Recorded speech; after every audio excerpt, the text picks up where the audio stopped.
हमारा प्रोग्राम तो ये है कि हुमायूं सईद से एक मुलाकात करें और उसका तारुफ जब वो लाइन पे आ जाए तो मेरा ख्याल है हम करते हैं।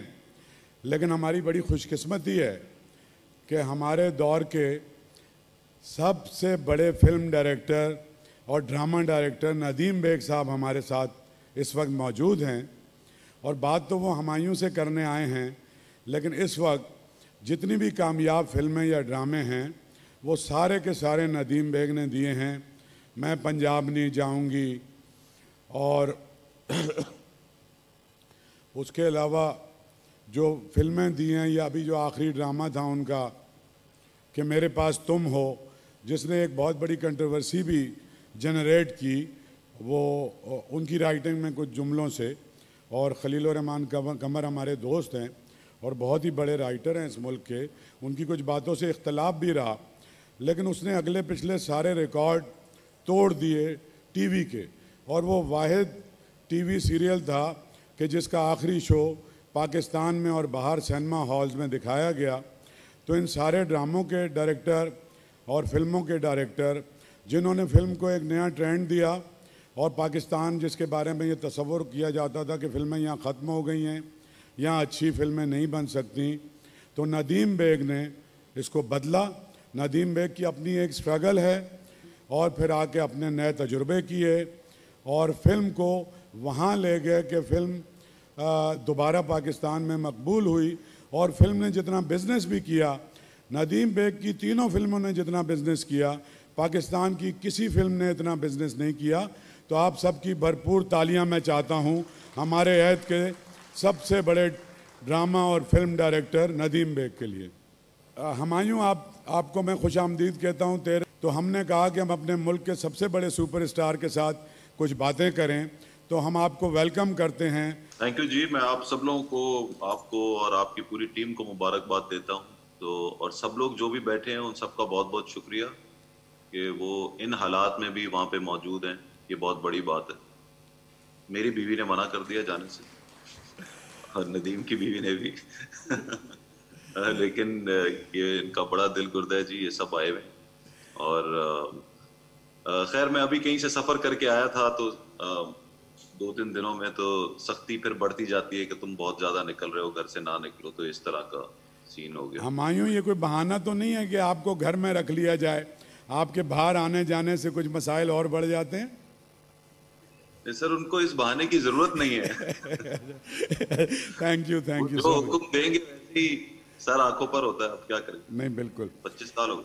हुमायूं, हम अपने बुज़ुर्गों के साथ बहुत प्रोग्राम कर चुके हैं, काजी वाजिद साहब के साथ, अभी हमने कवि साहब के साथ किया, और बहुत बड़े नदीम बेग साहब जो हमारे सीनियर नदीम हैं उनके साथ किया। लेकिन हमने सोचा कि जो हमारे जवान हैं और जो कामयाबियां हासिल कर रहे हैं, और यहाँ हसीना मोइन भी बैठी हैं, मुनव्वर सईद साहब भी बैठे हैं, और इनकी भी बड़ी हिम्मतें हैं कि ये इस हॉल में बैठे हुए हैं। तो जी जी, माशाल्लाह जी, तो अस्सलाम वालेकुम मुनव्वर साहब, हसीना आपा भी हसीना बैठी आपा। हैं जी। तो जी जी। और इस साल आपको प्राइड ऑफ परफॉर्मेंस भी मिला है। आम तौर पे ये जब कब्र में टांगें लटकी हुई होती हैं तो मिलता है। तो आपको बहुत बहुत मुबारकबाद कि आपको जवानी में ही एक्नॉलेज कर लिया हुकूमत पाकिस्तान ने भी। आपने लक्स अवार्ड भी लिया और आपने प्राइड ऑफ परफॉर्मेंस भी लिया। तो मैं चाहूँगा कि नदीम बेग साहब आपसे कुछ बात करें। मैं तो वैसे ही आपका तारुफ कराने के लिए बैठ गया, और नदीम साहब का तारुफ जब आप नहीं थे तो मैं करा चुका। तो नदीम साहब आप बात करें, मैं चाहता हूँ।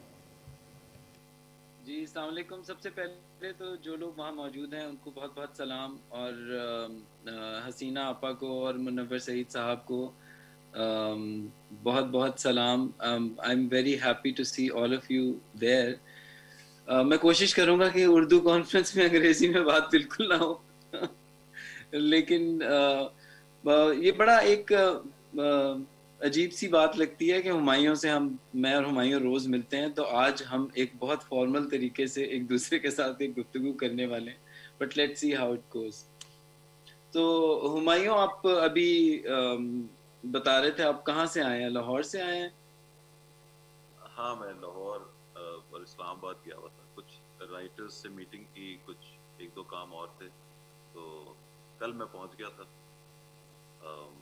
तो इसीलिए मैं बता रहा था कि सख्ती ज़रा बढ़ गई है, क्योंकि जितने आजकल आसपास के घर वाले कुछ लोग हैं, जिन जो दोस्त अहबाब हैं, उनमें से काफ़ी लोगों को वापस से कोरोना हो गया। तो हम इसीलिए मैं आज वहाँ नहीं आ सका। मैं बार बार ये बात इसलिए बता रहा हूँ कि अचानक घर में सख्ती हो गई है, बाहर भी ना निकलो।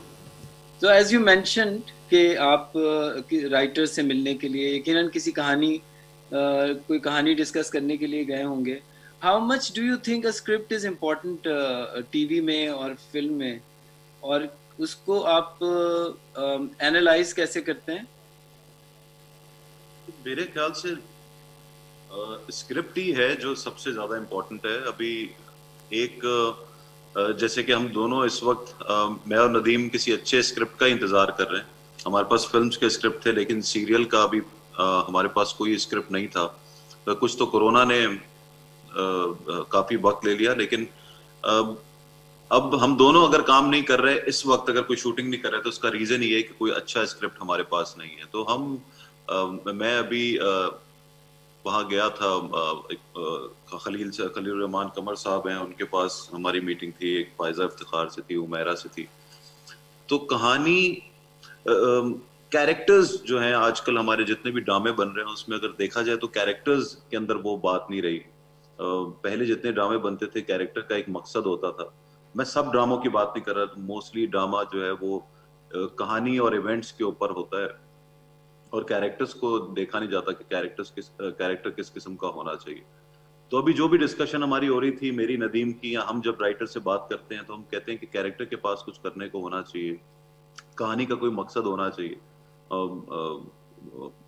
ये हमारी बहुत ज़बरदस्त राइटर हसीना मोइन यहाँ पे बैठी हैं, और बहुत से जो अच्छे राइटर्स होते थे, इनका भी मैंने 2-3 सीरियल्स किए हुए।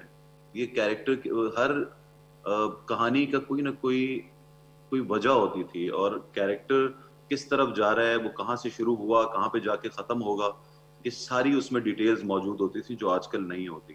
तो इसीलिए हम बहुत मिस करते हैं अपने पुराने राइटर्स को, जिसमें हसीना मोइन भी शामिल है। हमारे सामने हसीना आपा बैठी हुई हैं। इतने सीनियर और बहुत एक्सपीरियंस्ड राइटर्स हैं हमारे पास। आप ये समझते हैं कि किसी तरह से, क्योंकि जाहिर है ड्रामा बहुत चेंज हो गया है विद टाइम, बहुत रेटिंग ओरिएंटेड हो गया है, जिसके अंदर TRPs बहुत मैटर करने लग गई हैं, बट वी कांट डिनाई कि इतने एक्सपीरियंस लोग जो हमारे मुल्क में हैं, डू यू थिंक किसी तरह से ये लोग कंट्रीब्यूट, हमें इनकी कंट्रीब्यूशन किसी तरीके से लेनी चाहिए in the main stream TV and film? बिल्कुल लेनी चाहिए। देखिए, मेरे ख्याल से जो कमी है ना स्क्रिप्ट्स के अंदर, वो इन्हीं के एक्सपीरियंस की कमी। जो आप इनके साथ स्ट्रक्चर डिस्कस कर सकते हैं, लेकिन जो डायलॉग्स और जो कैरेक्टराइजेशन के अंदर जो डेप्थ है, वो इसी किस्म के राइटर्स ला सकते हैं। किरदार निगारी आपका मतलब? हाँ, जो वीक है आजकल, किरदार निगारी जो बहुत वीक है, वो उसमें कंट्रीब्यूशन हो सकता है। डायलॉग्स के अंदर जो डेप्थ रिक्वायर्ड है, मैं सब राइटर्स की बात नहीं कर रहा, लेकिन 90% 80% जो राइटर्स हैं उनके मुकालमों में वो डेप्थ ही नहीं है, वो गहराई नहीं है। जो नूरुद्दीन शाह या हसीना मोइन, जो हालांकि हसीना मोइन लाइट सीरियल्स लिखती थी, उसके अंदर मजाक भी होता था, उसमें ह्यूमर भी होता था, लेकिन फिर भी उनकी बात में एक डेप्थ होती थी। और ये नूरुद्दीन शाह साहिबा, इनकी लिखाई के अंदर बहुत डेप्थ होती है, जो बहुत अच्छे सीरियल्स मैंने इनके साथ किए हैं। तो डेफिनेटली इनका साथ होना हमारे किरदार निगारी में, स्क्रीन प्ले में, इनका साथ होना बहुत ज़रूरी है, डायलॉग्स में। आपके ख्याल में व्हाट स्टॉप्स अस और यू फ्रॉम डूइंग दैट? ये क्या चीज़ है जो जिसकी वजह से ये हो नहीं पा रहा? देखिए, मेरे ख्याल से वैसे भी जो इस तरह के राइटर्स हैं, वो उस तरह नहीं लिखते जिस तरह आज के राइटर्स साल के अंदर 4-4 सीरियल या 5-5 सीरियल्स लिख देते हैं। इनको वक्त भी लगता है इनके सब। तो मेरे ख्याल से हम भी उसके अंदर शामिल हो गए कि हाँ, इस राइटर का, ये जो नया राइटर आया, अच्छा कौन है, इसने ये वाला सीरियल लिखा है, इसकी 50 किस्तें लिख रहा है, ये बहुत अच्छी, ये इसके सीरियल की रेटिंग भी आ गई है, तो इसी को दें। और हम उन्हीं को काम देते जाते हैं। दुनिया में ऐसा होता है। हमारे यहाँ भी जो नए एक्टर्स आते हैं, जैसे मैं हूँ, अब कुछ भी है, मैं एक वक्त में साल में 6 सीरियल्स करता था, अब मैं 3 साल में एक सीरियल करता हूँ। आप आप सोचने का तरीका अलग हो जाता है। आप नहीं चाहते कि आप हर चीज के अंदर आए, एक एक्सपीरियंस हो जाता है, आप हर तरह से चीज को जज करना शुरू कर देते हैं। तो मेरे ख्याल से इनको जो है, अगर ये हमारे साथ काम नहीं कर रहे तो उसमें कहीं हमारा ही कसूर है, और हमें इनको किसी ना किसी कैपेसिटी में अपने साथ मिला के काम करना चाहिए। और आज के राइटर्स को लेके, क्योंकि जैसे अनुरुद्धा शाह साहिबा तो अपने नीचे राइटर्स रख के वो कंसल्टेंसी भी करती हैं और स्क्रिप्ट्स को बेहतर से बेहतर करती हैं। हमें इनकी इस एक्सपीरियंस को जरूर इस्तेमाल करना चाहिए। बहुत से राइटर्स को ट्रेन भी किया है, और बिल्कुल। somehow one of your favorite play, probably performance wise, and one of your favorite play which was जो कि एक long play था, जो नूर हुदा शाह ने लिखा था, जो सात बहुत, आसमान। और आपका पहला सीरियल शायद हसीना मोइन का लिखा हुआ था, हाँ, जाने अनजाने। जी बिल्कुल। Quite a coincidence for today. बिल्कुल। अभी क्या चल रहा है? फिल्म कहाँ तक पहुंची है आपकी? ये बड़ा अजीब लग रहा है, मैं ही आपसे ये बात पूछ रहा हूँ। हाँ नदीम, जो हमारी फिल्म है अभी 70% तैयार हुए, इट्स कॉल्ड लंदन नहीं जाऊंगा, और उसका जो लंदन का काम है वही रह गया, क्योंकि उसका नाम ही भारी पड़ गया लगता है। मैं लंदन नहीं जाऊंगा, और हम लंदन जा ही नहीं सक रहे इन कोरोना की वजह से।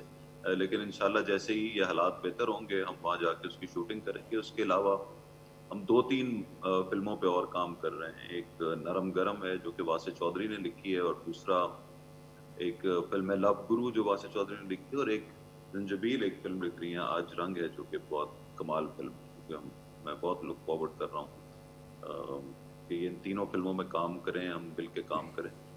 और मायूं, ये मैं लंदन नहीं जाऊंगा किसने लिखी है? जो खलीलुर रहमान कमर साहब।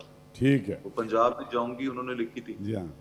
और लंदन नहीं जाऊंगा उन्होंने लिखी। अच्छा, मैं बीच में ज़रा सा ये दखल दे रहा हूँ कि ये बात ठीक है कि दो बात। एक तो ये कि मुझे अच्छा लग रहा है कि आप दोनों इस वक्त कामयाब तरीन डायरेक्टर, प्रोड्यूसर और आप एक्टर हैं, और आप जिस तरह से अपने सीनियर्स की जितनी इज्जत कर रहे हैं और जितना आप उनको प्रेस कर रहे हैं, मैं समझता हूँ कि आप बहुत शानदार लोग हैं, और हमें आपके लिए बहुत सारी तालियां बजाना चाहिए। वरना आम तौर पे ये रिवायत है कि ज़रा सी भी शोहरत होती है तो वो दिमाग को चढ़ जाती है। तो ये बहुत शुक्रगुजार हूँ। दूसरी बात, मैं आप दोनों से एक सवाल करना चाहता हूँ, वो ये है कि ये जो आपकी केमिस्ट्री बनी है इतने साल में, इसके बारे में आप कुछ बात करें। आपका कभी कोई झगड़ा होता है? क्योंकि नदीम बहुत कमाल का डायरेक्टर है और ख़ासा सख्त भी है, और आप हैं सुपरस्टार। तो ये ऑफ स्टेज जो कुछ होता है इसके बारे में आप दोनों कुछ बताएं। अच्छा बताओ भाई। आई थिंक इसमें केमिस्ट्री के बारे में बताएं अपनी। दोस्ती का है। जब आप दोस्त से एक ऐसे जगह पे पहुंचते हैं जहाँ पे आप इकट्ठे काम भी कर सकें, और आपका जो काम है वो आप एक दूसरे का इंटरेस्ट भी उसमें हो। जैसे मैं एक डायरेक्टर हूँ और हुमायूं एक एक्टर हैं। एक डायरेक्टर को हमेशा एक एक्टर की ज़रूरत होती है, और एक्टर को हमेशा एक डायरेक्टर की ज़रूरत होती है। वो दो लोग अगर दोस्त भी हों तो आई थिंक ये एक बहुत अच्छा कॉम्बिनेशन बन जाता है। और दुनिया में जितने कॉम्बिनेशंस, चाहे वो आप हिंदुस्तान में देख लें या अमेरिका में देख लें, बस वो उसमें बहुत कंट्रीब्यूशन होता है एक एक्टर, डायरेक्टर, प्रोड्यूसर की दोस्ती और एक टीम होने का। I think the team does wonders when we work together, और समहाउ हमें एक दूसरे की बात बहुत जल्दी समझ भी आती है, और हम कुछ एक जैसा सोच लेते हैं, और उसकी खामियां और खूबियां भी एनालाइज कर लेते हैं एक ही वक्त में। हुमायूं? हाँ बिल्कुल ऐसा ही है। जो केमिस्ट्री है वो तो एक दोस्ती होने की वजह से होती है, और फिर आपने जब इतने अरसे साथ काम किया हो, साथ कामयाबी भी देखी हो, आप लगता है एक दूसरे को और अच्छे लगने लग जाते हैं, क्योंकि आप खुश बहुत होते हैं। अपने काम से भी और दोस्ती से भी। तो और दूसरी बात यह है कि आपको नदीम एक बहुत अच्छे इंसान भी हैं, सिर्फ काम में ही नहीं अच्छे बल्कि वैसे भी अच्छे हैं।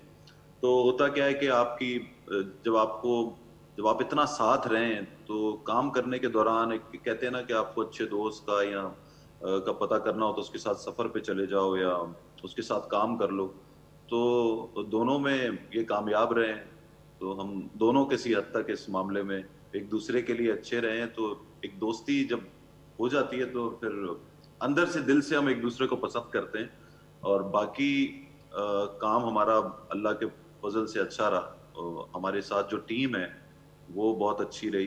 वो जितने भी लोग हमारे साथ काम करते हैं वो समाओ उनकी टीम हमारे साथ बहुत अच्छी बन गई। तो ये सारी एक केमिस्ट्री सिर्फ दो लोगों की नहीं बल्कि बहुत से लोगों की होती है तो अच्छा काम निकलता है। नदीम आप कोई बात करेंगे? हाँ, मैं कह रहा था कि हम एक इदारा भी चलाते हैं जहाँ पे सिक्स सिग्मा जिसका नाम है, और हम बहुत सारे ड्रामे और फिल्में उसी कंपनी के थ्रू बनाते हैं। और मेरा डायरेक्ट करना या हुमायूं का एक्टिंग करना उसका शायद 20% हिस्सा है, जो हमारी कंट्रीब्यूशन हमारे टाइम में दूसरे ड्रामास बनाने में, उनको डेवलप करने में, उनके मसाइल देखने में वक्त जो गुजरता है। तो जब हमारे पास कभी कंप्लेन आती है ना कि एक सेट है जहाँ पे समहाउ एक्टर भी नाराज हैं और डायरेक्टर भी नाराज है और डीओपी भी बड़ा अपसेट है और कुछ इस तरह की लड़ाइयाँ हो रही होती है, तो मुझे बड़ी हैरत होती है कि हमने जितना काम किया, चाहे वो 3 फिल्में थी और उसके अंदर कुछ फिल्में और कुछ चीज़ें ऐसी थी जिनका एक बहुत एलेबोरेटेड सेटअप रिक्वायर्ड था, जिसमें कम से कम एक दिन में कोई 150 लोग भी सेट के ऊपर होते थे। लेकिन this has always been a picnic for us. It is work, hard work at the same time, tough weather and everything, सब कुछ उसमें था। लेकिन एक पिकनिक होती थी कि हम लुक फॉरवर्ड करते थे और हमारी सारी टीम, जिसमें एक्टर्स, टेक्नीशियंस, अस और you know the families and everyone, वो कोई एक दिन मुझे याद नहीं है जिसमें 2 एक्टर्स की आपस में लड़ाई हुई है और हमने कहा कि ओह ये क्या हो गया। सो मेरा ख्याल है कि ये भी एक बड़ी ब्लेसिंग है हम दोनों के साथ कि जितने लोग हमारे साथ काम करते हैं वो सब बहुत कमाल लोग हैं, अदाकारी में, अपने काम में भी बहुत अच्छे हैं और इंसान भी बहुत अच्छे हैं।